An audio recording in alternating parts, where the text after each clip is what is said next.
Hi guys அப்படி இன்னைக்கு நம்ம பார்க்க போறது missing the other side episode number 2. Episode ஸ்டார்ட்ல ஒரு கன்ஸ்ட்ரக்ஷன் சைட்ல இந்த லின்னோட பாடியை போலீஸ கண்டுபிடிக்க அது கண்டுபிடிச்ச பிறகுதான் லின்ன மறைஞ்சு போயிருப்பான். இப்ப இரவும் அந்த குட்டி பையனை பார்த்து நீ செத்து போயிட்டியான்னு கேட்க ஜுன்னு குண்டு பையன் எல்லாரும் வந்துருவாங்க. ஹீரோ செம்ம ஷாக்ல இருப்பாரு.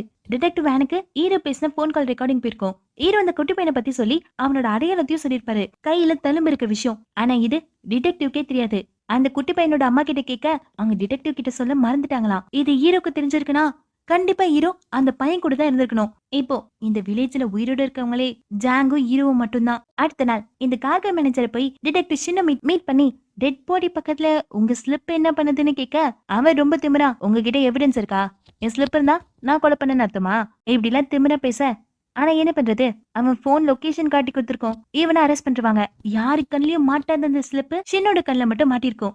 இந்த கேஸ சூப்பரா முடிச்சதுனால ரொம்ப திறமையான ஆபீசர்னு நீயும் போய் டிடெக்டிவ் ஹேன் கூட ஒர்க் பண்ணுன்னு ஷென்ன அனுப்பி வச்சிருவாங்க.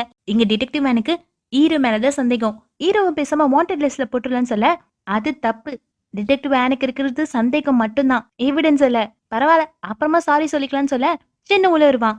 அந்த பஸ் கேமரால ஹீரோவோட ஃபேஸ் ரெக்கார்ட் ஆயிருக்கும். அத பார்த்த உடனே ஷின்னு எனக்கு இவனு தெரியும்னு சொல்ல எங்க ஹீரோ மறுபடியும் ரிப்போர்ட் பண்ண வந்திருப்பாரு. அந்த போலீஸ்காரங்களும் நேத்தே இப்படிதான் உன்ன மாதிரி ஒருத்தர் ரிப்போர்ட் பண்ணி சுத்த விட்டான். அதுக்கு ஹீரோவும் அது நான் தான் சொல்ல, ஓ அது நீங்க தானா, அப்ப நீங்க வெயிட் பண்ணுங்க சார், நான் உங்க ஸ்டேட்மெண்ட் எடுத்துக்கிறோன்னு ஹீரோ வெயிட் பண்ண வச்சு டிடெக்டிவ் ஆனியும் ஷின்னையும் கூப்பிடுவாங்க. ஹீரோ ஷின்ன பார்த்தவொடனே ரெண்டு பேரும் மறுபடியும் சண்டை போடுவாங்க. நீ தாண்டா கார் மேல வந்து மோதுன, நீ தாண்டா காருக்கு முன்னாடி வந்தேன்னு. ஆனா டிடெக்டிவ் வேனுக்கு இவங்க சண்டையில பக்கத்துக்கு இன்ட்ரெஸ்ட் இல்ல. ஒழுங்கா அந்த குட்டி பையனை பத்தி சொல்லிட்டான்னு சொல்ல ஹீரோவும் எல்லா கதையும் சொல்வாரு. ஆனா இதுவும் நம்புற மாதிரி இருக்காது. என்ன டிடெக்டிவ் எனக்கு தெரியும், அந்த வில்லேஜ்ல ஒரே ஒரு வீடு தான் இருக்கு, காஃபி ஷாப்ல இல்ல. அந்த வீட்ல இருக்கிற ஜாங்க டிடெக்டிவ் வேனுக்கு தெரியுமா? அவரோட ஃபேஸ பார்த்தா யாரையும் காயப்படுத்துற மாதிரி இருக்காதுன்னு சொல்ல ஹீரோவும் அப்ப ஏன் மஞ்ச பார்த்தா எப்படி இருக்கு? நீங்க பாருங்க நான் சொல்றேன், அந்த வில்லேஜ்ல கிட்டத்தட்ட 30 பேர் இருக்காங்க, இதெல்லாம் சரி வராது, வாங்க போய் பாக்கலான்னு ஹீரோவை கூப்பிட்ட. ஹீரோ சொல்றதுல டிடெக்டிவ் வேனுக்கு சுத்தமா நம்பிக்கை இல்ல. ஆனா ஷின்னுக்கு நம்பிக்கை இருக்கு. ஏன்னா ஹீரோ சொல்ற விதம் ஹீரோ உண்மையை சொல்ற மாதிரி தான் இருக்கும். சரி செக் பண்ணிடலான்னு அந்த மவுண்டன் கிட்ட போக ஹீரோ அதே கதையை திருப்பி சொல்வாரு. ஜாங்கு கேஃபேல இருப்பான், தாமஸ் கிட்ட பேசிட்டு இருப்பான். ஜாங்க பொறுத்த வரைக்கும் ஹீரோ பயந்து அலறடிச்சு ஓடி இருக்காரு, திரும்பி வர்றதுக்கு சான்ஸே இல்லைன்னு சொல்லுவான். ஆனா தாமஸ் உங்களை 10 வருஷத்துக்கு முன்னாடி எப்படி பார்த்தனோ அதே மாதிரி தான் ஹீரோவும் இருக்கான், கண்டிப்பா அந்த குட்டி பையனுக்காக திரும்பி வருவான்னு சொல்ல தாமஸ் சொன்ன மாதிரி ஜாங்கு வீட்டுக்கு வரும்போது ஹீரோ அங்க வெயிட் பண்ணிட்டு இருப்பாரு. ஹீரோ பார்த்த உடனே ஜாங்கோ நீ என்ன பண்றீங்கன்னு கேட்க ஹீரோ சொல்லுங்க அந்த குட்டி பையனை பத்தி சொல்லுங்க, அவன் 2 நாள் இங்க தானே இருக்கான். ஆனா ஜாங்கு டிடெக்டிவ் ஆனி கிட்ட பேசணும்னு தனியா கூட்டிட்டு போவாரு.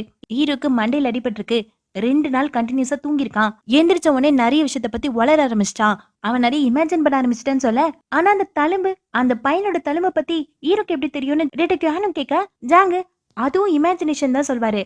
இங்க ஹீரோ நாய் கிட்ட பேசிட்டு இருப்பாரு. நான் கேள்விப்பட்டிருக்கேன், அம்மா இல்லாம குட்டிங்க எல்லாம் இருக்கவே இருக்காதான், இப்பவுமே குட்டிங்க அம்மா கூட தான் இருக்கணும். இப்படி ஹீரோவும் பேசிட்டு இருக்க உள்ள டிடெக்டிவ் ஆன் வருவாரு. அவர் அந்த பப்பீஸ் எடுத்து கொஞ்சிட்டு இருக்க எங்க உன் அம்மான்னு கேட்க ஹீரோ தோ இங்கதான் இருக்கே. இதுல அவங்க கன்ஃபார்மே பண்ணிடுவாங்க ஹீரோ ஒரு லூசுன்னு.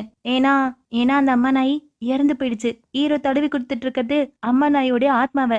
ஜாங்கோ ஹீரோ கிட்ட நான் தான் சொன்னல இனிமே இங்க வராதுன்னு, ஹாஸ்பிட்டலுக்கு போடன்னு சொல்ல ஹீரோவும் ஹாஸ்பிட்டலா அப்போ நீ அவங்க கிட்ட போய் சொல்லிருக்க கரெக்டா? ஹீரோவை கூட்டிட்டு இவங்க எல்லாரும் போயிருவாங்க. ஹீரோவோட போன் லொகேஷன் ஹீரோ சொன்னது எல்லாத்தையும் வச்சு ஹீரோ மேல தப்பு இல்லைன்னு தெரிஞ்சிடும். ஆனா ஹீரோக்கு எப்படி அந்த தழுவு மேட்டர் தெரிஞ்சது, இது மட்டும் கொஞ்சம் மிஸ்டரியாவே இருக்கும். ஹீரோவை பார்த்தோன்னே அக் பண்ணிப்பா. ஹீரோவை நினைச்சு ரொம்ப கவலைப்பட்டிருப்பா. இப்ப ஹீரோக்கு கவலையே அந்த கிட்னாப்பர்ஸ் பத்தி தான். ஹீரோ யூலோட ஆபீஸ்ல ஸ்டே பண்ண போறதா சொல்வாரு. இவளும் சரின்னு சொல்லி லாக் பண்ணிட்டு போயிடுவான். அன்னைக்கு நைட்டு ஹீரோக்கு தூக்கமே வராது. அந்த குட்டி பையன் அழுகுற சவுண்ட் மட்டும் கேட்டுட்டே இருக்கும். ஹீரோக்கு தன்னோட அம்மா ஞாபகமும் வரும். ஹீரோவும் இதே மாதிரி தான் தான் அம்மாவை நினைச்சு அழுதுருப்பாரு. ஹீரோ அந்த பையன் இறந்தது தெரியாம அவனுக்கு ப்ராமிஸ் வேற பண்ணி கொடுத்திருப்பாரு. ஹீரோ அந்த ப்ராமிஸ் நினைச்சிட்டு இருக்கும் போது அலர்ட் சவுண்ட் வரும். அந்த கிட்னாப்பர்ஸ் உள்ள வருவானுங்க. ஹீரோவை கொல்லாம விட மாட்டானுங்க போல. ஆனா ஹீரோ சேஃபா ஒளிஞ்சுக்கிட்டதுனால ஹீரோ எஸ்கேப். மார்னிங் போலீஸ்க்கு ரிப்போர்ட் பண்ணிடுவாங்க. யூல தனியா பிசினஸ் பண்ணிட்டு இருப்பான். Uri civil servant. ஹீரோ மட்டும் தான் இந்த மாதிரி ஃப்ராட் வேலை பண்றது. அதுக்கு யூலும் ஹெல்ப் பண்ணுவாங்க. இப்ப ஹீரோக்கு கவலையா இருக்கும், யூல வேற இதுல கோத்து விட்டோன்னு. ஆனா யூலுக்கு அதை பத்தி எல்லாம் கவலை இல்ல.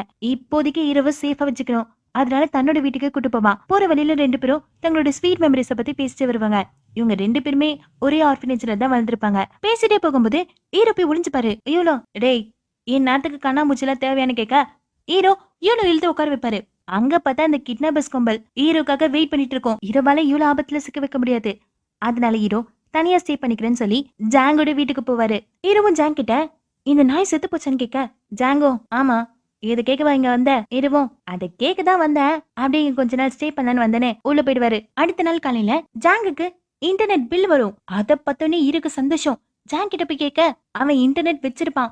இருவும் அட பாவீங்களா இத ஃபர்ஸ்டே சொல்லிருக்கலாம்ல இன்டர்நெட்டை யூஸ் பண்ணிட்டு இருப்பாரு. இரு மறுபடியும் அந்த வில்லேஜ்க்கு போக அங்க இருக்க கேஃபேவை போட்டோ எடுக்கலான்னு பாப்பாரு.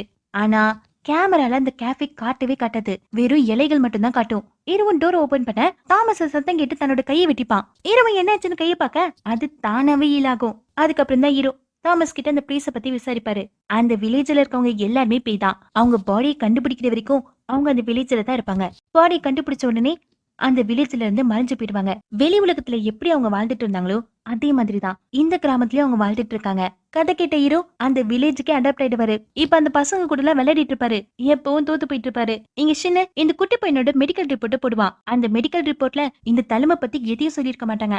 எப்படி இதுதான் ஷின்னோட டவுட். இங்க இந்த குட்டி பையன் ஹீரோக்காக அவனோட ஃபேவரட் டால் எடுத்துட்டு வந்து தருவான். ஹீரோ ப்ராமிஸ் பண்ண மாதிரி அவங்க அம்மாவை காட்டல.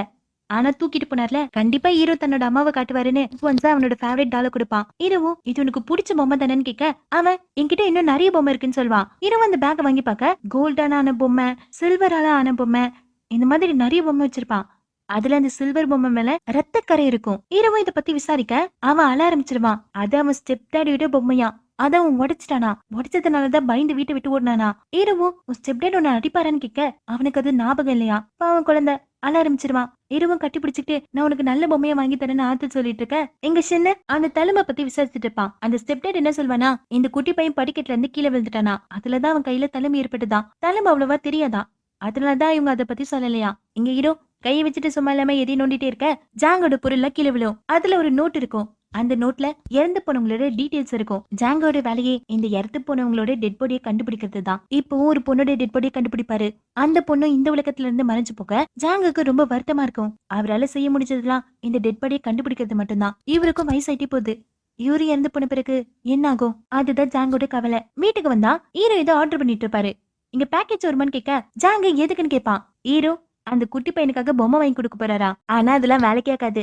இந்த வேல்ல இருந்து அந்த வேல்டுக்கு எதையும் கொண்டு போக முடியாது. அந்த குட்டி பையன் கிட்ட இருக்கிற பொம்மைலாம் அவன் இறந்த போது அவன் கையில இருந்த பொம்மை. ஏறுவன் ஜாங் கிட்ட அவன் இந்த இடத்துக்கு வரும்போது என்ன எடுத்துட்டு வந்தான்னு கேட்க தன்னோட கிண்டர் கார்டன் பேக அதை மட்டும் தான் எடுத்துட்டு வந்தானா. அப்பதான் ஈரக்குன்னு தோணும். கண்டிப்பா இந்த குட்டி பையனை அவன் அம்மா கிட்ட சேர்க்க முடியாது. அட்லீஸ்ட் அவனோட டெட் பாடி எது சேர்க்கணும்னு நினைக்கிறாரு. அதுக்காக ஹீரோ இந்த ரோபோட்டை பத்தி விசாரிக்கிறாரு.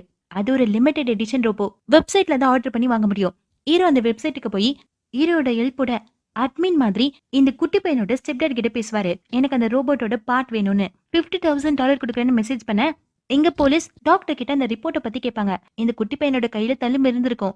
ஆனா அது ரொம்ப சின்ன தழும்பு. வேற எதுக்காவது இவன் ட்ரீட்மெண்ட்டுக்கு வந்திருக்கானான்னு கேட்க வந்திருக்கான். ஷோல்டர் டிஸ்லொகேஷன் ஃப்ராக்சருக்கு வந்திருக்கான். ஒருவேளை பேரண்ட்ஸ் அபியூஸ் பண்றதுக்கு வாய்ப்பு இருக்கான்னு சின்னும் கேட்க வாய்ப்பு இருக்கு. மார்னிங் இருக்கு அந்த ஸ்டெப்டாட் கிட்ட இருந்து மெசேஜ் வரும். ஒரு அட்ரஸ கொடுத்து அந்த ரோபோட் பார்ட்ஸை விற்கிறதா சொல்லியிருப்பான். அதை பார்த்தவொன்னே இருவர் ரொம்ப சந்தோஷமாகி நான் அந்த குட்டி பையனை கண்டுபிடிச்சிட்டேன். நான் அட்ரஸ் தரேன். நீ அவனை ஃபாலோ பண்ணி கண்டுபிடிச்ச உடனே நீ போலீஸ்க்கு கால் பண்ணுன்னு சொல்ல ஜாங்கோ நான் ஏன் இதை பண்ணணும்னு கேட்க அதானே உன் வேலை. நான் உன் நோட்டை பார்த்தேன்.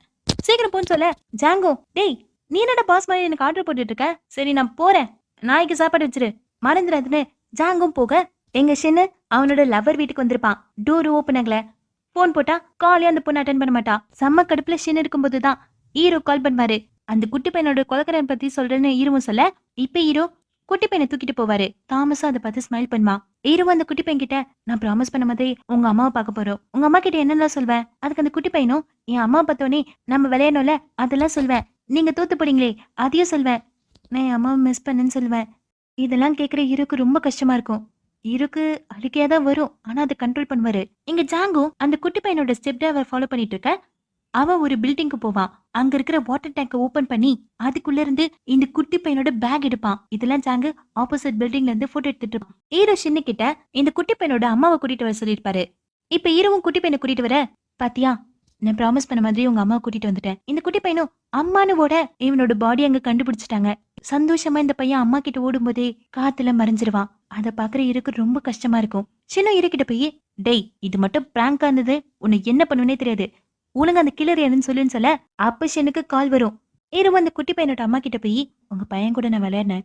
அவன் ஜெயிக்கும் போது சொன்னான் நீங்க அவனை எப்பவுமே லிட்டில் பப்பின்னு கூப்பிடுவீங்களா. இது கேட்டு அந்த குட்டி பையன் அம்மாவும் கீழே விழ ஷென் வந்து சொல்வான் குட்டி பையன் இறந்துட்டான்னு. இந்த ஸ்டெப் டாட் அரெஸ்ட் பண்ணிடுவாங்க. நைட்டு ஹீரோ ஜாங்கோட சாப்பாடு சேர்த்து சாப்பிட்டுட்டு இருப்பாரு. ஜாங்கோ எப்படி அவனை கண்டுபிடிச்சான்னு கேட்க, ஹீரோ நீங்க தானே இன்ட்டு குத்திங்க. ஓ அப்படிதான் கண்டுபிடிச்சியா? ஹீரோக்கு சடனா வயிறு வலிக்கும். ஜாங்கோ ஏதாவது ஹெல்ப் பண்ணுமான்னு கேட்க, ஹீரோ நான் வாஷ்ரூம் போயிட்டு வரேன்னு வெளியே வருவாரு. ஆனா ஹீரோக்கு வயிறு வலியில இல்ல, குட்டி பையனை நினைச்சு ஃபீல் பண்ணிட்டு இருப்பாரு. அடுத்த நாள் ஷின்னு ஜாங் வீட்டுக்கு வர ஹீரோ ரொம்ப சந்தோஷமா ஓடி வருவாரு. அந்த கிட்னாப்பர் கேங்க தான் பிடிச்சிட்டான்னு நினைச்சு. ஆனா ஷின்னு வந்துட்டு ஹீரோவை சந்திக்கப்பட்டு அவன் கண்டுபிடிச்சிட்டான். ஹீரோ கால் பண்ண அன்னைக்கு ஸ்டெப் டாடுக்கு ரூபட்ட பத்தின டெக்ஸ்ட் வந்திருக்கு. நீ தான் அவனை பயமுறுத்தி காசு கொடுத்து நீ பண்ண கொலைய அவன் பண்ணதான் மாத்திருக்கன்னு சொல்ல, ஹீரோவும் அட போயா உன் இமேஜினேஷனுக்கு அளவே இல்லாம போகுது, நான் போறேன்னு ஹீரோவும் போக ஒரு பொண்ணு சுத்திட்டே இருப்பாளே அந்த பொண்ணு வருவா. ஹீரோ அவளை பார்த்தோன்னே உன்னை எங்கேயோ பார்த்திருக்கேன்னு ஹீரோவும் யோசிச்சுட்டு இருக்க. அவ சின்ன பார்த்தோன்னே ஷாக் ஆவா. ஹீரோவும் உனக்கு அவனை தெரியுமான்னு கேட்க அவ சின்ன நோக்கி விடுவா. அப்பதான் ஹீரோக்கு கிளிக் ஆகும். ஹீரோ கண் முன்னாடி ஒரு பொண்ணை கிட்னாப் பண்ணிருப்பாங்களே அந்த பொண்ணு இவதான். இவனும் சின்னோட காருக்கு முன்னாடி போய் ஒப்பான்னு கத்திட்டு நிக்க அந்த கார் மோதுற மாதிரி வரும். அதோட இந்த எபிசோட் முடியுது. சப்ஸ்கிரைப் பண்ணவங்க சேனல் சப்ஸ்கிரைப் பண்ணிச்சுக்கோங்க. Bye bye. Have a nice day.